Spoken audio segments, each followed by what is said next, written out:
Test. Testing. 1, 2, 3, 4, 5, 6, 7, 8, 9, 10. This is Jad Fair, and you're listening to My Alien Life.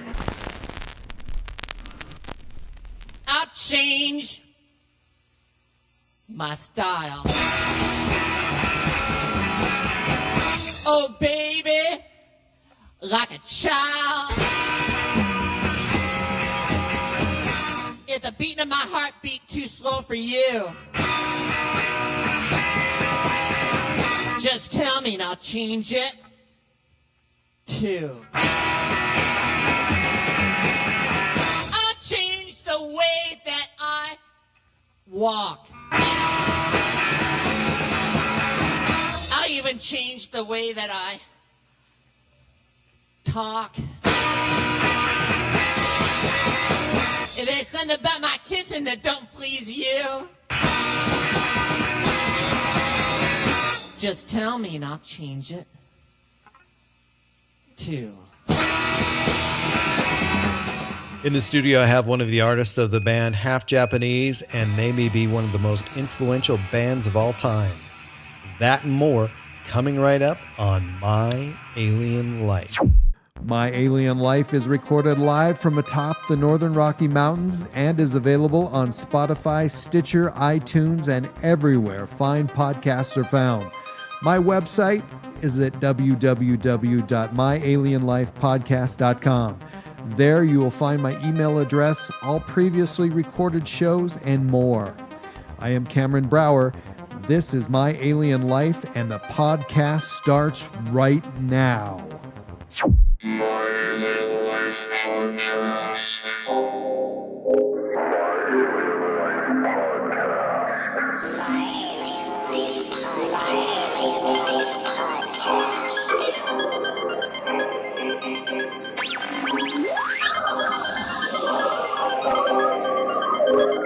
Three, two, 1, 0, and liftoff.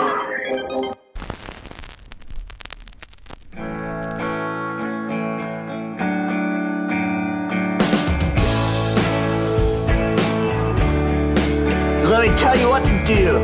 Don't ever settle for less. We'll go ahead and jump into the mess. But go ahead and do it now. That's the key to success.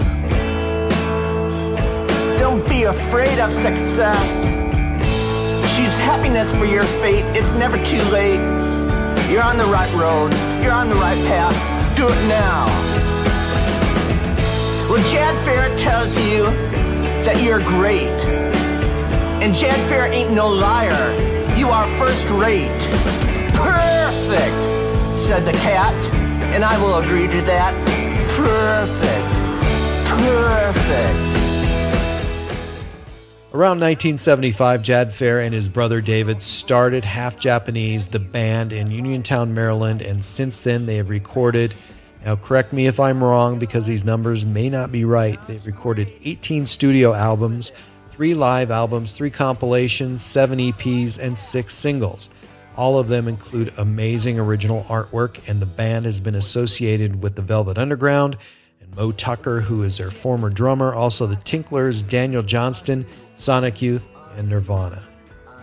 It is my great pleasure to have with me one of my favorite musicians and such a prolific artist and writer, Mr. Jad Fair. Thank you for being here and welcome. Well, thank you, Cameron. It's very good to be here, and thanks so much for inviting me to do this. Before I read a very condensed laundry list of your recordings, any idea how many songs you've written and recorded and how many songs are in your catalog and the band's catalog? Well, I'm with BMG Music and for publishing and also Fire Songs, and I've been told that it's over 800 songs, and I think I've done about 65 albums. So yeah, it's quite a chunk.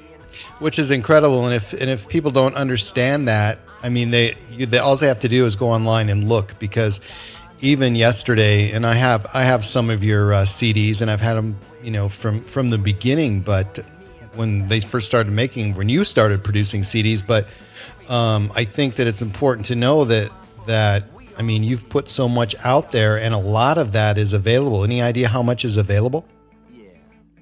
But no, I don't. I know a good bit of it is available streaming, but as far as hard copies that you could go into a store and get a CD or LP, it's rather limited. Although Fire Records have done quite a bit of reissuing half Japanese, and also with Joyful Noise Records, they've released quite a bit by me. I want to talk about Joyful Noise later, but it's incredible. I mean, I've listened to it so many times. I love it. Absolutely love it. And I'm stepping ahead of myself, but were you happy with it? Do you think that's one of your best works, or is there something else out there you like much better? Well, I mean, there's several things that I'm real keen on. The first recordings I did with my brother David, I was very happy with, and the EP that I did, Somebody's Morikau, and half Japanese album Charmed Life, I was happy with, and the recordings I did with Daniel Johnston, It's Spooky, and well, I mean, there's several recordings that I'm very happy with. And also, you were in a fantastic movie, and that's where I actually discovered you. And I don't even remember where I saw the movie. The movie is half Japanese, The Band That Would Be King, and of course written and produced by Jeff Werzig. Do you recall how you were approached to do this movie and how that all worked out? Well, Jeff called me and said that he was such a big fan of Charmed Life, and he thought it's a album that other people should know about, and he wanted to do as much as he could to bring it to attention of the public. And I was awestruck. It's a great movie. I think it's a tragedy that not everyone has seen it. I think I probably saw it on Stars or something like that on cable. And over the years, I've given copies to my friends. I've lent copies to friends that I've never got back. And I play guitar and I write songs. And after seeing that movie, it sort of changed me. And I would say because I really just let everything go after that. And it was kind of a movie where, you found your own voice and, were successful. And it made me find my own voice. Was that found before? Go ahead. Well, going into music, I first was an artist. And so I was going into music with that kind of mindset that, I could do anything I wanted to, because with art, you certainly can choose any color you want, and it's okay to draw anything you want to, and I thought music should be the same way.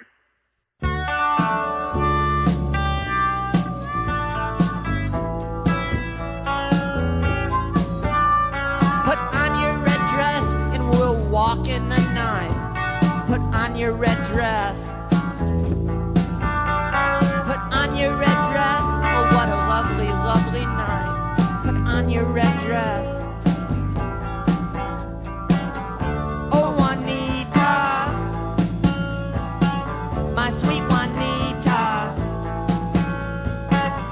Oh, Juanita, my sweet one.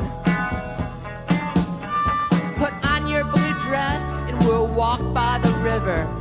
Put on your blue dress. Put on your blue dress. When you kiss me, I shiver. Put on your blue dress. Oh, Juanita, my sweet Juanita. Oh, Juanita, my dearest one. We'll walk down the aisle. Put on your white dress. Put on your white dress. When you dress. Oh, Juanita,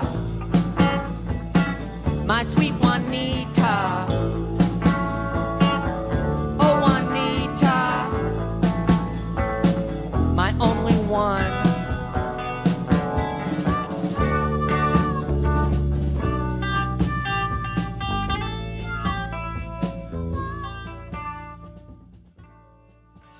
Yeah, amen to that. What did you like the movie when you first saw it? What were your thoughts? Well, I did. I thought Jeff did a real fine job, and I was pleased. I mean, boy, it's so strange to see yourself, 40 feet tall when you see it in a movie theater. But no, I thought he did a great job.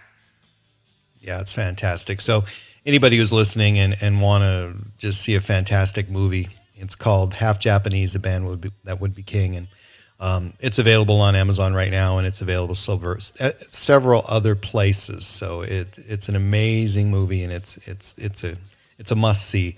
Let me ask you this: are you happy with your music over the years? Does it continue to make you happy? Oh, I'm real pleased with it. Yeah. I kind of wish it was more. It was easier to record with the rest of the band. I'm living down in Texas now, and the different band members live in different cities, so it's difficult for us to get together. But we certainly get along well together, and it's great when we can get together. But it kind of takes a festival show or some high-paying show to make it affordable for us to record together. So you moved to you live near Austin now, correct? Yeah, I live just outside. So what made you decide to move? That was quite a move. I mean, you born in Michigan, lived in Maryland, and now you're in Austin, Texas. What was the decision there? Well, I got married, and my wife lives, in Texas, and I thought, well, as long as I'm married, might as well live with her. Absolutely. So I moved down here, and it's a great city. I think Austin's one of my favorite cities. And Austin's a great music town. Have you ever got to attend Austin City Limits? I have a couple times. Yeah, I saw Sonic Youth play there, and I saw Yellow Tango. It's a good thing. And both of those bands you're friends with, correct? And how close are you to those guys?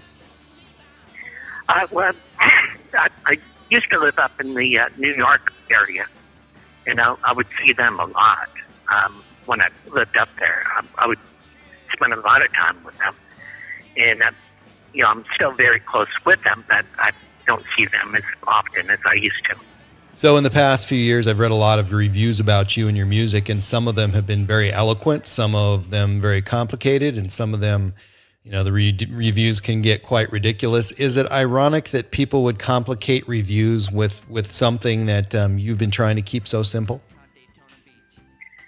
Well, I think a lot of the music reviews just seem so conservative to me. I think the music world is more conservative than the art world, which is a shame, but I think that's the way it is. So a lot of times I'll get reviews that, I don't tune my guitar, which, it's my guitar. I'll do anything I want with it, which I wouldn't think would be any big thing at all, but sometimes people take issue with that. And I think that's the artistic part of it too. And I think you're right that music is a lot more conservative, because if you look out there and look at artists that are doing so much work and in so many different mediums, and they've just anything that you could possibly think of, it's being done out there. But I think people sometimes feel that they have to stick with mainstream music in order to succeed. And I think being successful is some sort of overriding sense that they have that ultimately may alter their music. Is that right? Well, I think so. But, I mean, I can see that because being a musician, it's difficult to make a living being a musician. So, I can see doing what you need to do in order to make ends meet. I also make part of my living off of being an artist. And, if I didn't have that, it'd be very difficult for me to be a musician. Do you remember the first guitar you ever owned? Where did you get that? Well, it was a K silver tone guitar, and a friend of mine gave it to me. And this was 73, and I really enjoyed playing it. Was that the first instrument that you'd ever tried? No, I had been playing drums a bit and also saxophone. I think those were my two first things. You talked about earlier Charmed Life, and that was just, it's an amazing story about how you produced that and how you got that out to people who you felt needed to listen to it.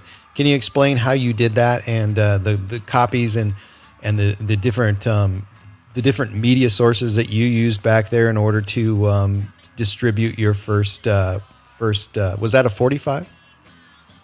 Well, our first recordings, we first released a 45, and my brother and I did it. And we didn't have any money at all. I mean, very little. So it was recorded with just we had one microphone in the room, and for music and vocals. So I would have to get close enough to the mic that you could still hear my vocal and also hear the music, and recorded it on a cassette player, which it's very. We did what we needed to do. So. And did that ultimately, was that your first vinyl, or what was your first vinyl? The first vinyl was 45, Calling All Girls. Oh, Calling All Girls, yeah. And that was really interesting because I know that did you write articles for fanzines and distribute those articles around? And in addition to those 45s, you also submitted letters to everybody that you mailed those to? Well, I was doing a lot of cassette tapes because that's something I could do at home. And so, I was making a lot of cassettes and just sending them to different magazines and different bands that I was in favor of. It was either you or your brother David who said there's two kinds of songs, love songs and monster songs. What's your definition of a monster song? Well, I'd say it's a song that has monsters in it. And I've done a lot of those. One of the albums that I did with Jason Willis was Attack of Everything, and we did that, and it was all monster songs. And then we also had a half Japanese album, Horrible, which was all monster ones. Is there an obsession with horror movies in your work, or is there something else? Well, when I was very young, the monster movies were my favorite movies, and I would stay up, go to sleep very early, but then thinking, I'll wake up in the night and then I can turn on television and watch the monster movies because they usually didn't play the monster ones until midnight. So, I did that day after day after day. Because, you know, the monster movies were the most interesting ones to me. Your first release, Half Gentleman, Not Beast, was very bold and in a move that really wasn't heard of back when you did that. Can you explain the triple album release and what that looked like and how you marketed that and what listeners actually received when they opened it? Well, I sent cassette tapes to John Steele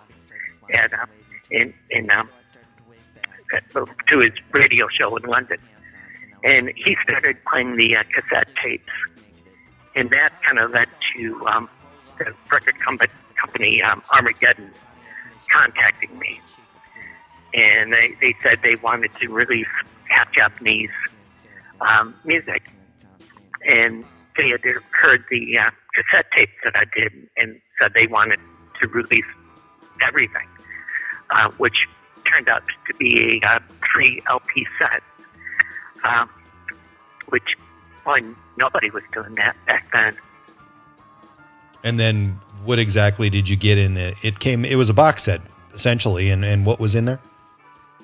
Well, it was 3 LPs, and then it had a book of art, and what else? We had a movie pass and a poster. So at that point in your career, obviously that's a fairly expensive way to put out music. How did you control costs on all that? Did you have a cap on how many that was produced? How did that work? Well, it was the record company doing it, so that was Armageddon releasing it, and they were in charge of all the financing. Lee Ronaldo from Sonic Youth said something like, when that first record came out, it was like this alien object from another planet. And what were these guys thinking? Did you feel like you were doing something unique at the time? Well, no, because I mean, it all, I do whatever comes natural. So, if anything, it just seemed normal to me, because it just came from myself. And yeah, I mean, if anything, it's just a natural extension of what I do. And I think it's important to know that, your sound was very unique, but at the time, you were listening to bands. One of the ones that came into my mind were the Stooges. And about a week ago, I was driving with my wife and I was playing her one of your songs. And she had said, she's not from the United States, had never heard that before. And I said, well, there's other bands that are similar. And I was playing Stooges and whatever 2 songs we were playing, I can't remember. She couldn't tell the difference. Were the Stooges a big influence to you or still are? Oh, yeah, very much so. Well, I grew up in Michigan. And I lived in Michigan until I was like 18. I think I moved away. But yeah, my favorite bands were MC5 and Stooges and Question Mark and Mysterians. Did they really play at your high school? Well, they played at my brother is 2 years older than I am, so. David was able to see them a couple times, but I was just a bit younger, so wasn't able to get in.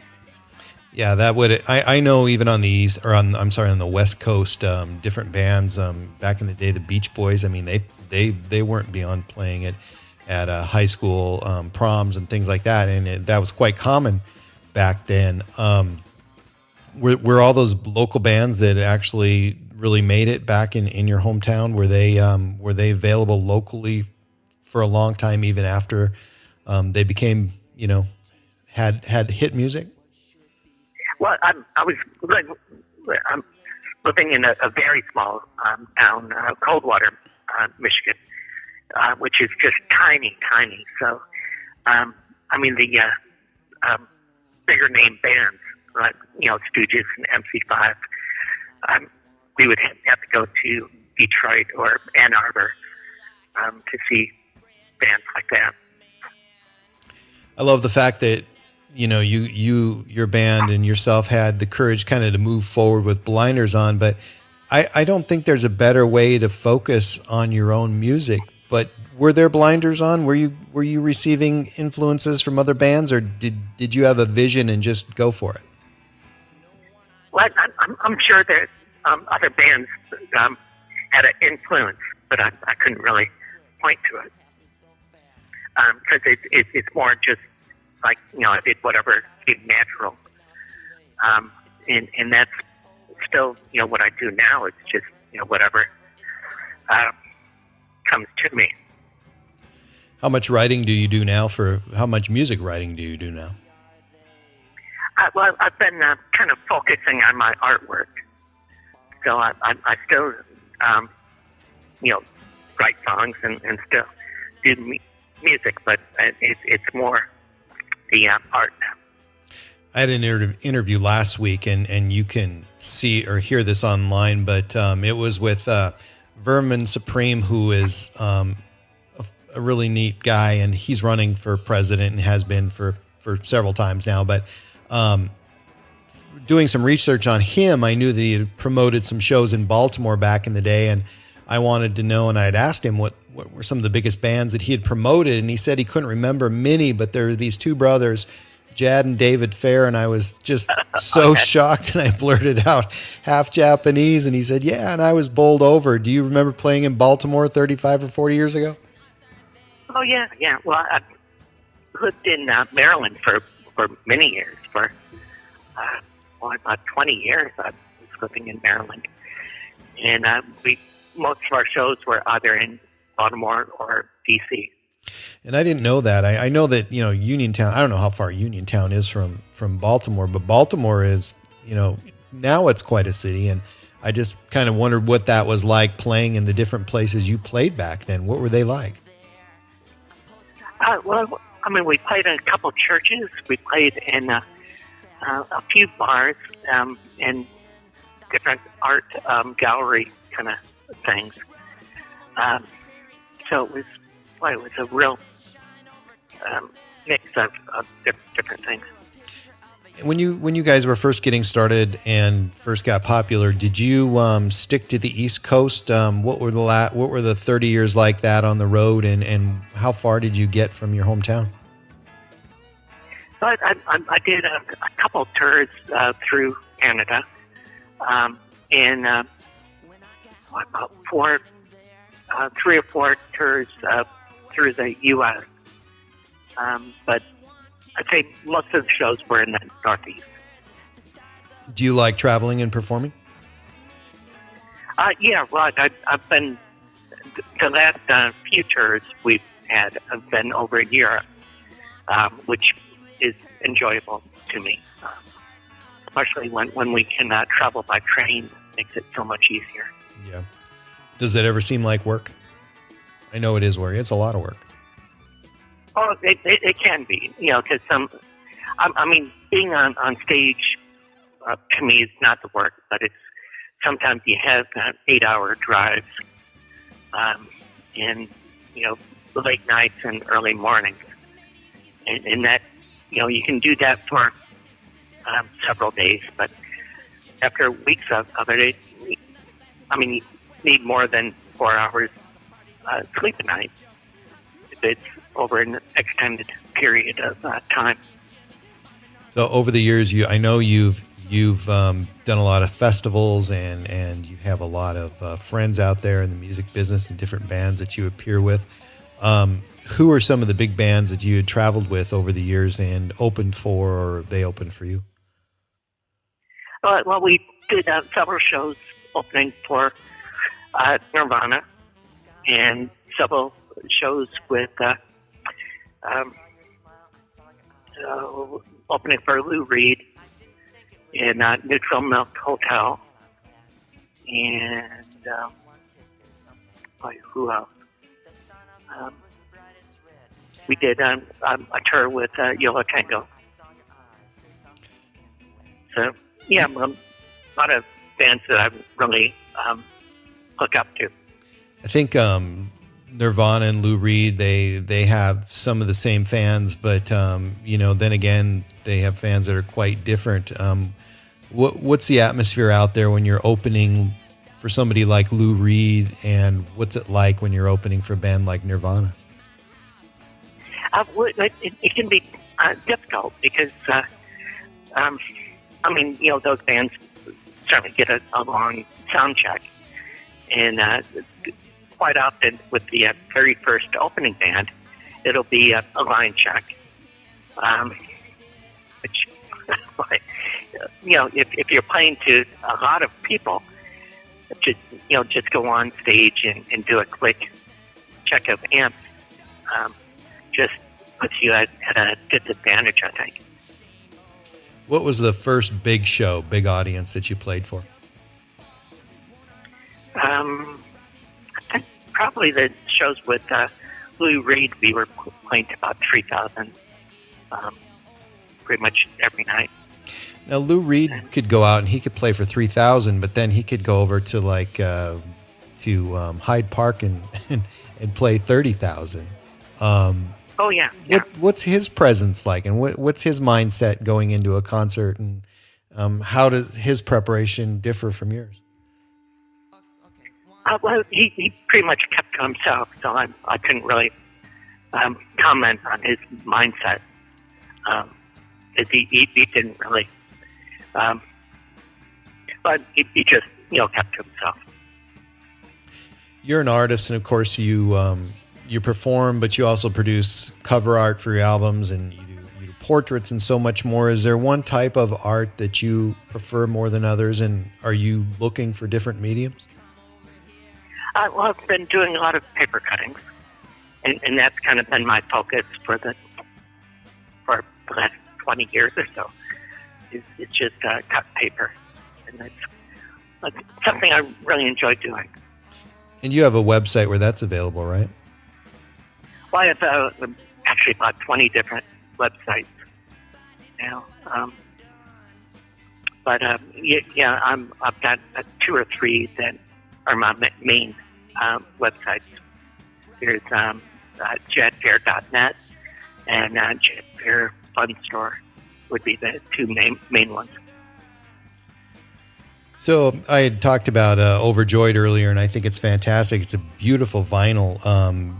How does that feel to see that type of album in vinyl with your own artwork on it? Were you pleased with that whole package? Because it's gorgeous. Well, everyone at Joyful Noise, it's been just so nice to us, and they do such a fine job, and their quality control is just top notch. I've been real pleased with them. Yeah, so I just got a new turntable, so I need to get the vinyl. Can I mail that to you, and would you sign it if I give you postage money to return it? Oh, yeah, sure. Awesome. Although I'd wait a little bit because it's been over 100 pretty much every day for the last couple months, which it's not a good thing for vinyl. Not a good thing for vinyl. Is there anything out there that you haven't gotten from rock and roll and would really like to go back and experience? Well, I would like to have gone to. I haven't done anything in Brazil, and I would have liked to have done things there. It's fun to watch online, like on the old Palladia channel, and Brazil would put together some amazing festivals, and the crowds there just seemed to love everything that was thrown at them. So that would be amazing. What's your schedule now, and what's it look like, and anything coming up in the future? Or are you guys performing? Well, I've been making a lot of trips to Michigan. My father's 93 now, and so I do feel a need to see him as much as I can. So I'm kind of keeping my schedule open so I can spend more time with my father. So I just want everybody to know, if you love the band, please support their work, because it is an amazing band and they deserve so much to hear from their fan base, or even new people that haven't experienced it before. And if you're new to have the band Half Japanese, please find them online now and prepare to be entertained. Lots and lots of links on YouTube. There's lots of videos, and again, there's clips from the movie. Again, I'll include all their links in the podcast notes, and you can show your appreciation. And Jad Fair, thank you very much, Cameron. You bet. And Jad Fair, it's been my absolute honor, and I absolutely have appreciated every minute of you. But before we go, I'd like to just give you a moment to have tonight's final word and mention anything you'd like to mention in closing. Well, I would like to say that I've got a few releases that are going to be coming out soon. There's a split LP that I did with Strobe Talbot and a band in Portugal, Dirty Coal Train. That's going to be coming out in, I think, October. And then there's going to be a reissue of the album that I did with Teenage Fan Club. It's coming out in November, and then the reissue of the album It's Spooky with Daniel Johnston. It's going to come out later this year too. Nice, and everybody, and including myself, will look forward to that. Jad Fair, thank you so much, my friend, and I wish you all the luck and good fortune in the world, and wish you peace. Oh, well, thank you so much. My Alien Life Podcast.